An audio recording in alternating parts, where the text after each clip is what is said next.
23 ya. Mari kita baca 1, 2, 3. Tetapi roh Tuhan telah mundur daripada Saul, dan sekarang ia diganggu oleh roh jahat yang daripada Tuhan. Lalu berkatalah hamba-hamba Saul kepadanya, ketahuilah roh jahat yang daripada Allah mengganggu engkau. Baiklah, tuanku menitahkan hamba-hambamu yang di depanmu ini mencari seorang yang pandai main kecapi. Apabila roh jahat yang daripada Allah itu hinggap padamu, haruslah ia main kecapi, maka engkau merasa nyaman. Berkatalah Saul kepada hamba-hambanya itu, carilah bagiku seorang yang dapat main kecapi dengan baik, dan bawalah dia kepadaku. Lalu jawab salah seorang hamba itu, katanya, sesungguhnya aku telah melihat salah seorang anak laki-laki Isai, orang Bethlehem itu, yang pandai main kecapi. Ia seorang pahlawan yang gagah perkasa, seorang prajurit yang pandai bicara, elok perawakannya, dan Tuhan menyertai dia. Kemudian Saul mengirim suruhan kepada Isai dengan pesan, suruhlah kepadaku anakmu Daud yang ada pada kambing domba itu. Lalu Isai mengambil seekor keledai yang dimuati roti, sekirbat anggur, dan seekor anak kambing. Maka dikirimkannyalah itu kepada Saul dengan perantaraan Daud anaknya. Demikianlah Daud sampai kepada Saul dan menjadi pelayannya. Saul sangat mengasihinya dan ia menjadi pembawa senjatanya. Sebab itu Saul menyuruh orang kepada Isai mengatakan, biarkanlah Daud tetap menjadi pelayanku, sebab aku suka kepadanya. Dan setiap kali apabila roh yang daripada Allah itu hinggap pada Saul, maka Daud mengambil kecapi dan memainkannya. Saul merasa lega dan nyaman, dan roh yang jahat itu undur daripadanya. Amin. Demikian firman Tuhan. Siapa yang sudah pernah dengar cerita tentang Daud, tentang Raja Daud, bagaimana dia menjadi raja? Ada yang pernah dengar cerita ini? Di sekolah minggu sudah pernah dengar? Sudah? Di gereja kalau pendeta khotbah sudah pernah dengar? Sudah ya. Saya yakin kalian semua, terutama anak-anak sekolah minggu, anak-anak ya, anak dan remaja ya, pasti pernah dengar cerita ini berkali-kali. Tapi saya mau ajak kita untuk melihat bagian ini dari mungkin sisi yang lain ya. Nah, sekarang saya mau tanya, bagaimana sampai Daud bisa bertemu dengan Saul? Saul itu raja Israel, raja yang pertama, raja yang pertama di Israel. Bagaimana sampai Daud bisa bertemu dengan Saul? Dari cerita tadi, apa yang membuat Daud bisa bertemu dengan Saul? Halo anak-anak, apa yang membuat Daud bisa bertemu dengan Saul?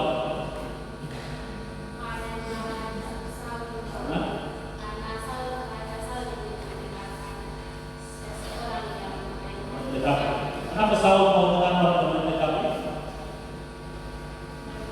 Satu, Saul sedang apa? Ya, Saul sedang kerasukan roh jahat. Saul sedang punya masalah. Nah, saya berharap kalian bisa, khususnya anak-anak ini, semua yang di sini, khususnya anak-anak, dengarkan baik-baik apa yang saya sampaikan ini untuk mengantar kamu mengerti posisi kamu sebenarnya seperti apa. Ya. Nah, Saul sedang punya masalah, yaitu dia sedang kerasukan roh jahat. Menurut ayat Tuhan itu, roh jahat itu datang dari Tuhan. Jangan tanya ke saya bagaimana Tuhan bisa punya roh jahat, itu nanti pembahasannya panjang, itu lain ceritanya. Ya. Tapi menurut bacaan itu, Saul sedang diganggu oleh roh jahat. Nah, menurut hamba-hambanya Saul, cara menyelesaikan masalah itu adalah dengan Saul mendengar apa? Mendengar apa?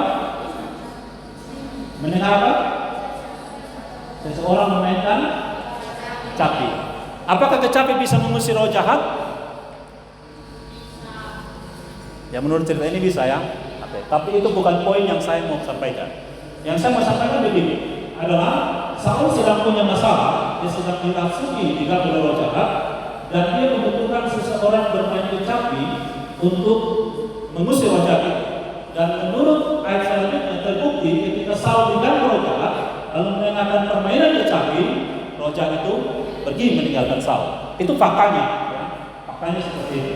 Nah, yang saya mau sampaikan begini. Daud sebelum cerita ini, perhatikan baik-baik ya. Sebelum cerita ini, Daud sudah diurapi menjadi raja. Dia sudah diurapi oleh Tuhan melalui Nabi Samuel, hakim-hakim yang terakhir di Israel, diurapi menjadi raja.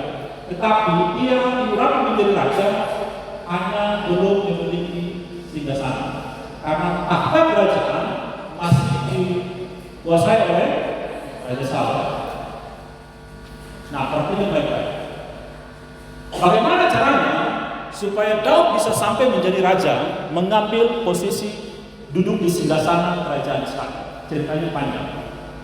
Kalau kalian ikuti kisah ini, Daud dikejar-kejar oleh Saul selama 7 tahun, menjadi buronan Saul selama kurang lebih 7 tahun. Baru setelah itu seluruh Israel menerima dia, menempatkan dia menjadi raja. Nah, ini yang penting. Ini yang saya mau kasih tahu kalian, khususnya anak-anak semua. Daud punya talenta, punya kemampuan yang datang dari Tuhan, bermain kecapi. Dengan cara bisa bermain kecapi, dia bertemu dengan pemimpin tertinggi di kerajaan Israel, yaitu Saul. Kalian semua ini punya potensi yang besar untuk itu. Kalau berkaitan dengan kita punya kegiatan event mega festival tari teater, khususnya kalian yang sudah dilatih dengan tari dan teater, kamu sudah punya kemampuan itu. Belum lagi di PPA kalian diajar dengan tutorial-tutorial, kamu punya talenta itu.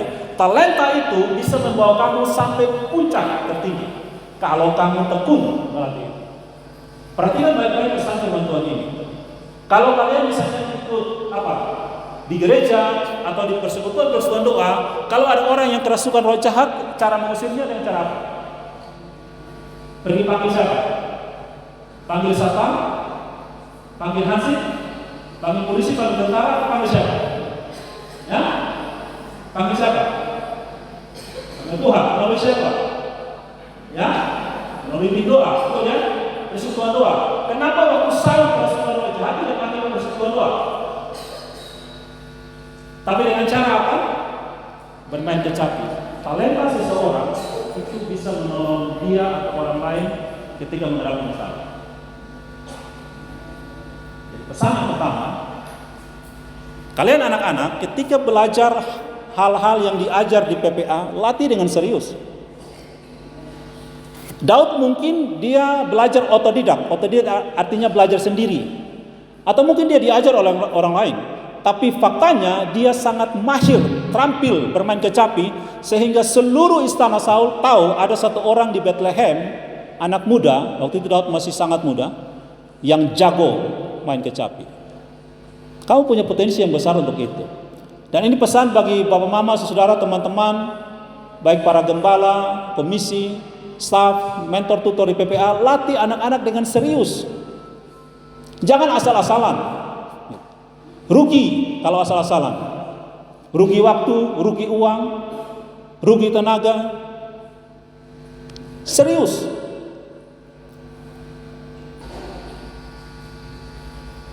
Tuhan memperlengkapi kita untuk pekerjaannya.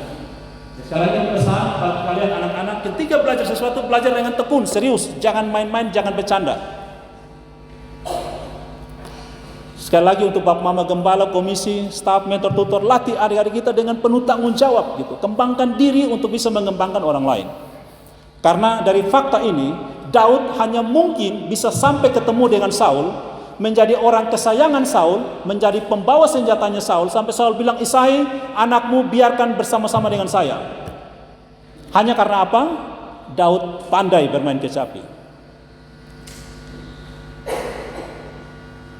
Talenta kalian itu, anak-anak, bisa bawa kalian sampai ke paling tinggi di dunia ini, bahkan bisa menikmati hadirat Allah, bisa menikmati pribadi Allah. Nah, jadi di situ kita belajar ya, Daud dipercayakan oleh Tuhan hal itu, lalu melalui apa yang Tuhan percayakan kepada dia, Tuhan membawa dia sampai ke tempat yang paling tinggi. Bahkan akhirnya Daud bisa menggantikan Saul menjadi raja. Mungkin sekarang saya omong di depan kalian ini anak-anak yang masih kecil atau mungkin remaja, mungkin kalian tahu dengar tapi kalian tidak paham. Tapi satu saat kamu akan benar-benar paham apa yang saya omong saat ini. Talenta yang Tuhan percayakan kepada kalian anak-anak saat ini itu bisa menjadi media, sarana atau alasan untuk kamu bisa jadi berkat bagi banyak orang. Karena itu sekali lagi kembangkan itu dengan serius. Nah, itu hal yang pertama yang saya mau bagikan kepada kalian semua. Hal yang kedua, saya mau berbicara tentang karisma dan karakter. Ada yang pernah dengar kata karisma? Karisma itu artinya kuasa. Ya, karisma artinya kuasa. Karisma versus karakter. Karisma dan karakter. Kalian tahu ceritanya Simpson? Simpson itu salah satu hakim-hakim di Israel, dan dia bisa kalahkan ribuan orang Filistin hanya seorang diri. Memakai rahang keledai, dia bisa membunuh 1.000 orang. Itu mirip kalau sekarang mulai nonton film Marvel, superhero. Simpson itu superhero. Hanya satu orang bisa mengalahkan ribuan orang. Dia sangat berkuasa. Kenapa? Karena dia punya karisma. Tuhan memilih dia dan sebelum dia lahir, sebelum anak dia punya mama, punya kandungan, Tuhan sudah tentukan dia. Dan dia disebut sebagai anak Nazar. Anak Nazar itu istilahnya Nazir. Nazir itu anak yang dinazarkan. Mungkin dari kalian ada yang orang tua Nazar. Tuhan anak berkata dia besar, dia menjadi seorang pendeta. Kalau pendeta itu jadi berkat bagi orang. Nah, Simpson itu punya karisma yang luar biasa. Kuasa yang Tuhan berikan kepada dia luar biasa. Dan itu disimbolkan dengan dia punya rambut tidak boleh dipotong, apalagi kasih botak. Itu sama sekali tidak boleh. Jadi kuasanya itu hati-hati. Mungkin ada guru sekolah minggu yang cerita bilang kuasa Simpson itu di rambut. Bukan, itu salah. Kuasa Simpson datangnya dari Tuhan. Salah satu simbol atau bukti ketaatan adalah rambutnya tidak boleh dipotong dan dia tidak boleh minum anggur. Itu simbol ketaatan, tapi kuasanya tetap dari Tuhan. Jadi sekali lagi Simpson punya karisma yang luar biasa, tetapi dia punya masalah dengan yang namanya karakter. Ya, kalian anak-anak PPA, rekan-rekan mungkin di sini ada mentor, tanggung jawab mentor mengajar kalian tentang membentuk karakter. Anak-anak kalian ketemu dengan mentor itu setiap hari kah, setiap minggu kah, tugasnya adalah karakter kalian dibentuk. Nah, perhatikan baik-baik. Simpson punya kuasa yang sangat hebat, tetapi karakter dia itu sangat buruk, terutama dalam hal seksualitas, dalam hal memandang seorang perempuan. Dia sangat mudah tertarik dengan perempuan dan selingkuh dengan perempuan dan bersinah dengan perempuan. Akhirnya dia jatuh pun dengan seorang perempuan yang namanya Duile, gitu orang bilang. Duile, gitu namanya. Delila. Perempuan dari lembah Sorek. Makanya mungkin orang ketong sering bilang Basolek. Nah, Basolek itu karena perempuan dari lembah Sorek yang namanya Delila itu. Jadi perhatikan baik-baik. Simpson punya karisma, tetapi dia tidak punya karakter. Dia tidak memberi dirinya untuk ditegur oleh orang tua. Ketika dia tertarik kepada perempuan dari Filistin, dari daerah namanya Timna, orang tuanya tegur. Apakah tidak ada perempuan di Israel? Dia tidak mau, dia bilang, saya mau ini, harus ini. Mungkin ada yang jatuh cinta, pacaran, orang tua tegur, tidak bisa. Pokoknya yang ini soalnya bisa yang lain. Harus belajar mendengar nasihat orang tua. Simpson tidak mau dengar. Akhirnya dia hancur. Nah, jadi perhatikan baik-baik. Kalaupun kalian Tuhan sudah kasih talenta, kenapa di PPA ada yang kegiatan namanya mentoring, ada yang namanya tutorial. Kalau kamu hanya belajar tutorial, kamu akan jadi hebat seperti Simpson. Punya karisma, punya talenta, kamu dibawa sampai ke puncak. Tapi kalau kamu sudah punya karakter yang benar, kamu akan jatuh. Kamu akan hancur. Harus kamu punya karisma, kuasa, kemampuan, harus bisa diimbangi dengan karakter. Karisma bisa membawa kamu sampai ke titik puncak, tapi hanya karakter yang bisa mempertahankan kamu di situ. Simpson sampai ke titik puncak, hebat punya karisma, diagung-agungkan, disanjung-sanjung tinggi. Tapi karena dia tidak punya karakter, dia hancur juga dari karisma. Jangan sampai kalian ketika sudah punya talenta, lalu mungkin kamu ikut lomba dan gagal, akhirnya kamu bilang, lu tunggu satu saat berlatih serius, dia akan balas dulu. Tunggu waktunya. Jadi kita hanya melatih hanya untuk untuk membalas, memuaskan diri begitu, bukan untuk memuliakan Tuhan. Talenta itu dipakai untuk memuliakan Tuhan. Kalian perhatikan Mazmur, ada 150 pasal dalam kitab Mazmur. 90% ke atas Mazmur itu ditulis oleh Raja Daud. Dari talenta dia bermain musik, dia gunakan untuk menyembah Tuhan, bukan untuk kesombongannya. Dia pakai untuk menyanyi bagi Tuhan. Kalau kalian baca di Mazmur itu selalu ada Mazmur Daud untuk pemimpin beduan, Mazmur Daud. Pakailah talenta itu memuliakan Tuhan. Nah, sekarang kita banding dengan Yusuf. Kalian tahu cerita Yusuf? Yusuf, dia punya mimpi yang Tuhan kasih waktu dia berumur kira-kira berapa tahun? 17 tahun kira-kira. Dia dapat mimpi bahwa dia akan memiliki karisma yang sangat hebat. Bahkan seluruh saudaranya, orang tuanya menyembah dia. Setelah dapat mimpi itu, setelah dapat mimpi tentang karisma yang akan dia punya, kuasa yang akan dia punya, Tuhan tidak langsung membuat mimpi itu jadi kenyataan. Tetapi selama 13 tahun dia menderita. Apa tujuan penderitaannya? Untuk melatih karakternya. Dia punya saudara-saudara, saudara kandung, saudara tiri dan segala macam benci dia, lalu rencana untuk bunuh dia. Tidak jadi dibunuh, dijual ke orang Midian bawa ke Mesir, dijadikan budak, dijual di pasar budak, dibeli oleh Potifar, dapat posisi yang cukup baik di rumahnya Potifar. Lalu istri Potifar mau tidur dengan dia, dia tolak, lalu difitnah, akhirnya masuk ke penjara.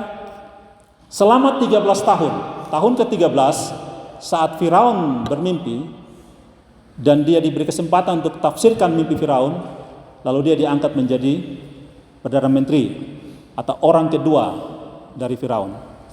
Selama 13 tahun dia mengalami banyak penderitaan. Tujuannya untuk apa? Membentuk karakternya, sehingga ketika dia punya karisma, dia punya kuasa menjadi nyata, karakternya itu menopang dia. Akhirnya kalau kalian baca baik-baik kitab Kejadian tentang kisah keluarga Yakub dan sampai cerita Yusuf, ketika Yakub mati, Yusuf punya peluang untuk membalas dendam. Tapi saudaranya datang menyembah dia dan bilang begini, sebelum ayahmu mati, ayahmu pesan, ampuni saudara-saudara. Di situ Yusuf menunjukkan karakter ilahi yang sangat luar biasa. Dia bilang, apakah aku ini pengganti Allah? Saya tidak akan hukum kamu, saya akan jamin kehidupan kamu dan anak-anak semuanya. Kamu mereka-rekakan yang jahat, tetapi Allah mereka-rekakan untuk kebaikan satu bangsa. Yusuf punya visi. Karakter yang benar, karakter ilahi akan membangun dalam diri kita visi tentang masa depan. Hidup yang punya visi. Jadi anak-anak ketika kalian ikut kegiatan-kegiatan di PPA, jadikan itu sebagai kesempatan membentuk karakter kalian. Karakter ketaatan, karakter dengar-dengaran, rajin. Dan pada waktunya kamu akan menuai karakter itu. Orang pintar, perhatikan baik-baik. Orang pintar itu belajar dari pengalaman pribadi. Itu kalau dia pintar. Tapi orang bijak belajar dari pengalaman orang lain. Saya kasih tahu kamu. Orang pintar belajar dari pengalaman pribadi. Makanya orang sering bilang begini, keledai saja yang bodoh itu tidak jatuh di lubang yang sama. Itu keledai itu simbol binatang bodoh. Orang bodoh tidak akan jatuh di lubang yang sama. Artinya kalau kamu pintar, kamu akan belajar dari pengalaman kamu. Tapi kalau kamu bijaksana, kamu akan belajar dari pengalaman orang lain. Dan Amsal selalu bilang ada anak bodoh, ada anak bijak. Orang bodoh dibandingkan dengan orang bijak. Saya mau tegas ini ya. Karena itu Paulus nasihati Timotius begini, dalam 2 Timotius 3 ayat 15-16, dia katakan begini, ingatlah, sejak kecil kamu sudah apa? Sudah mengenal kitab suci. Ingat itu baik-baik. Sejak kecil kamu sudah dididik di dalam firman Tuhan. Kamu sudah diperdengarkan firman Tuhan. Ingat, jangan anggap remeh firman Tuhan. Amsal 13 ayat 13 dikatakan begini, orang yang meremehkan firman Tuhan, orang yang menyepelekan firman Tuhan akan menanggung akibatnya. 1 Samuel 17 ada kisah heroik tentang Daud mengalahkan Goliat.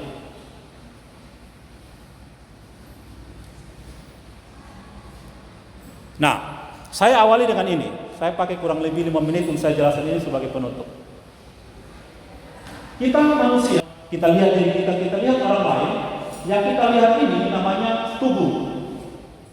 Perhatikan baik-baik ya. Ini namanya apa? Tubuh. Kalau namanya manusia yang hidup itu tidak hanya terdiri dari tubuh saja. Kecuali kalau mati. Apa arti mati? Mati artinya jiwa itu keluar dari tubuh. Roh itu keluar dari tubuh, itu namanya mati. Maka tidak sebagai manusia tetapi binasa maya. Kalau kamu masih harus bergerak dan kamu lihat ini namanya tubuh. Tapi di dalam tubuh manusia yang masih hidup ada apa? Jiwa dan roh. Artikan baik-baik. Ada jiwa dan roh. Nah, tubuh ini, artikan baik-baik. Tubuh ini hanya mengekspresikan apa yang ada dalam jiwa dan roh. Makanya kalau kamu punya jiwa sakit, kamu sakit jiwa, kamu akan menjadi orang gila. Ciri orang gila ada dua. Menurut Ayub, dia bilang pada istrinya orang gila begini. Kamu hanya mau menerima yang baik saja dari Tuhan, tapi yang buruk tidak. Kamu gila. Itu ciri orang gila yang pertama. Hanya mau yang baik-baik saja. Yang susah-susah, yang menderita yang tidak mau. Itu ciri orang gila. Padahal dalam hidup ini, siang dan malam susah senang itu benar. Yang kedua, tipe orang gila yang kedua adalah dia mau makan jagung, tapi setiap hari panen dan kacang. Artinya dia mau hal yang berbeda, tapi selalu buat hal yang sama. Orang ini sakit jiwa. Kamu ingin pintar, tapi malas belajar. Orang gila. Kamu ingin rajin, tapi tidak mau berbakti. Gila. Setuju tidak? Dalam diri kita manusia yang hidup, kita ada tubuh, ada jiwa. Nah, saya mengangkat ini dari kisah Daud mengalahkan Goliat. Waktu Daud kisahnya, ceritanya diawali dengan Daud punya bapak Israel, suruh Daud pergi ke medan pertempuran untuk dia punya kakak-kakak 3 orang itu katanya baik atau tidak. Lalu Daud menghadapkan anak yang taat, dia pergi. Dia titip kambing domba kepada dia punya bujang, lalu dia pergi. Dia lihat kakak-kakaknya dalam keadaan baik. Lalu saat dia sampai, dia mendengar Goliat sedang mengejek-ejek barisan Israel, barisannya Allah, orang Israel. Daud mendengar itu, lalu dia tanya, itu siapa dan seterusnya. Dia dapat informasi, lalu dia sepertinya dia dikerahkan oleh Tuhan berperang lawan Goliat. Tapi Goliat itu kan kamu tahu kita seorang ini, Goliat itu kan seorang raksasa, tinggi besar. Dia nantang Israel dan begini, kalau kamu jago 1 lawan 1, dia bilang pada orang Israel, kalau kamu hebat, kalau kamu berperang, utus 1 orang lawan Israel. Kita berjanji, kalau kamu kalah, kamu akan menjadi budaknya orang Filistin. Tapi kalau saya kalah, Filistin akan menjadi budak orang Israel. Dan orang Israel tidak ada satu pun yang berani. Firman Tuhan katakan Saul dan seluruh Israel ketakutan gemetar. Padahal mereka barisannya ada. Lalu Daud tampil. Ketika Daud mau tampil, lalu sampai singkat cerita dia bertemu dengan Saul dan Saul kasih pakai Saul punya baju perang senjata Daud tidak bisa pakai. Dia tidak nyaman, dia coba jalan tidak enak karena dia belum pernah pakai itu. Dia hanya punya tongkat dan alih-alih umpan dan pati. Kita belajar yang pertama begini, perhatikan baik-baik. Belajar yang pertama, Tuhan akan memakai hidupmu berdasarkan apa yang Tuhan telah jadikan pengalaman bagimu. Kalau kamu hanya bisa menulis, Tuhan akan pakai tulisanmu jadi berkat bagi orang. Kalau kamu pernah belajar, Tuhan akan pakai keahlian yang memberikan kamu jadi berkat bagi orang. Kalau kamu hanya bisa bahasa Timur, tidak bisa bahasa Inggris, dengan kemampuan bahasa Timur, kamu akan jadi berkat bagi orang. Tuhan akan memakai kamu berdasarkan apa yang ada di dalam, bukan apa yang ada di dalam lain. Itulah prinsip persembahan, memberi dari apa yang ada di dalam. Nah, lalu kalau saya tidak tahu ini dan saya tidak pernah pakai. Lalu oke, Saul dia pergi, Saul Tuhan menyertai kamu pergi. Jadi Daud ambil dengan tongkat, ambil umpan kali-kali dan diperhadapkan dengan Goliat. Goliat ngecek dia, Goliat bilang saya akan bunuh kamu dan kasih makan kamu di anjing. Lalu Daud bilang apa? Kamu datang kepadaku dengan pedang dan tombak, aku datang kepadaku dengan nama Tuhan Allah Israel yang kamu hina ini. Hari ini juga saya akan bunuh kamu dan akan penggal kepalamu. Lalu apa yang terjadi? Tahu ceritanya? Mereka berperang. Goliat yang lebih dulu menunjuk kepada Daud, dan Daud lari menghadapi Goliat sambil dia ambil kemenangan, dia hantam satu kali karena dibangkitkan Goliat. Saya kasih tahu kamu ini, setiap kita punya giants, facing your giants. Setiap kita punya raksasa, setiap kita punya ketakutan. Setuju? Tuhan, saya orang miskin, bagaimana saya bisa jadi orang kaya, bagaimana saya bisa sekolah, bagaimana saya bisa bersini, tapi saya tidak bisa. Itu raksasa. Kita tidak punya kemampuan. Dan saya mau bilang kepada kamu begini, apa yang kita lihat dengan mata kita, ya, itu sebuah raksasa. Tapi itu akan menjadi ketakutan terbesar kalau kita tidak mengembangkan kemampuan jiwa dan roh kita. Makanya Daud bilang, secara hitungan fisik, secara hitungan tubuh, secara hitungan penampilan, Daud pasti mati dan boleh. Makanya Daud berkata, aku datang kepadamu dalam nama Tuhan Allah Israel yang kamu ingat. Hadapi raksasamu dengan nama Tuhan Allah. Bangun jiwa dan roh. Firman Tuhan katakan begini, Allah itu roh. Barang siapa mau menyembah Dia, harus menyembahnya dalam roh dan kebenaran. Bangun kapasitas roh ini, bangun kapasitas jiwa ini. Kita semua ini dididik hanya dengan urusan fisik dan intelek. Sekolah itu hanya mengukur kalian menjadi utara dari intelektual, dari nilai-nilai. Jangan sekali sekolah yang perhatikan jiwa dan roh. Kamu bersyukur kamu ada di PPA, anak-anak semua dapat nama, gembala, komisi, staf semuanya mentor. Kita ada di PPA, yang Tuhan izinkan PPA itu memperhatikan 4 bidang pengembangan kita. Fisik, kognitif, sosial, emosional, jiwa, dan roh spiritual. Karena kita tidak bisa menghadapi kehidupan ini hanya dengan intelektual.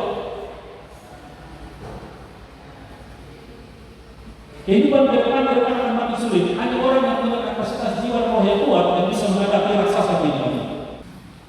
Goliat punya fisik yang hebat, punya senjata yang hebat, tapi kalah dengan Daud yang kecil yang datang dari nama Tuhan. Kalian pernah lihat anak-anak atau kita semua pernah tidak kita lihat di sekitar kita ada orang yang ngomong besar, kalau ada masalah dia paling matang-matang, bakal dia paling jago. Ada tidak? Ada masalah di kampung dia datang dulu semua masalah beres, ada tidak? Ada kan? Tapi coba minta dia Bapak bisa berdoa kan? Dia gemetar dia lari. Tapi kalau ngomong, satu kampung takut dengan dia. Coba sebut dia kenal, jangan. Ada tidak seperti itu?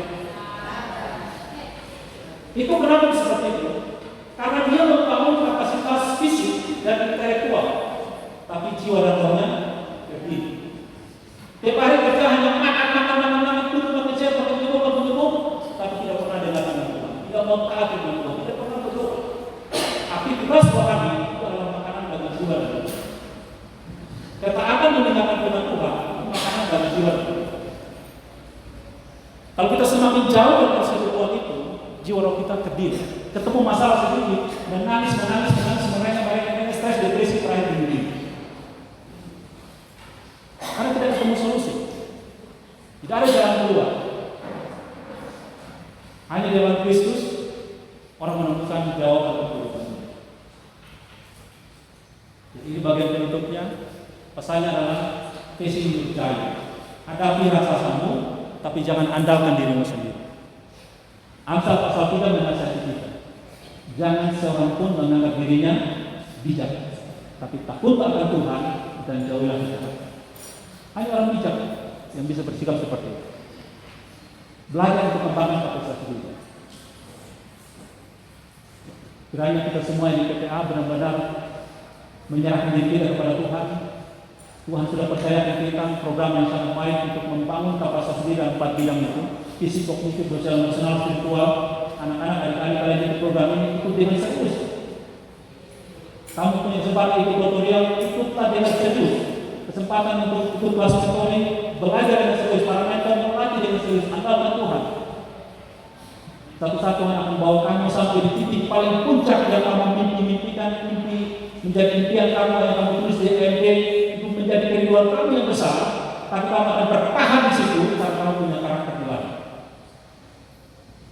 Kalau tidak, kamu mungkin naik sampai puncak paling tinggi, tapi orang akan tarik kamu ke situ. Kalau jatuh naik pohon yang tinggi 1 meter, jatuh sakit. Ya, Sakit ya? Kamu naik pohon 1 meter, setinggi 1 meter, bapak, mama, atau saudara, teman bilang, berhenti turun nanti kamu jatuh. Kamu mulai keras kepala, sok-sok naik dari sampai 2 meter, sampai 4 meter, 5 meter, terakhir jatuh. Mana yang lebih sakit? 5 meter atau 1 meter?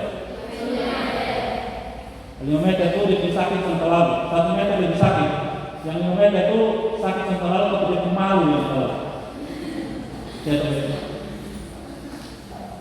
Malu kenapa? Karena waktu sebelum 1 meter sudah kokoh, tapi melawan, itu malu.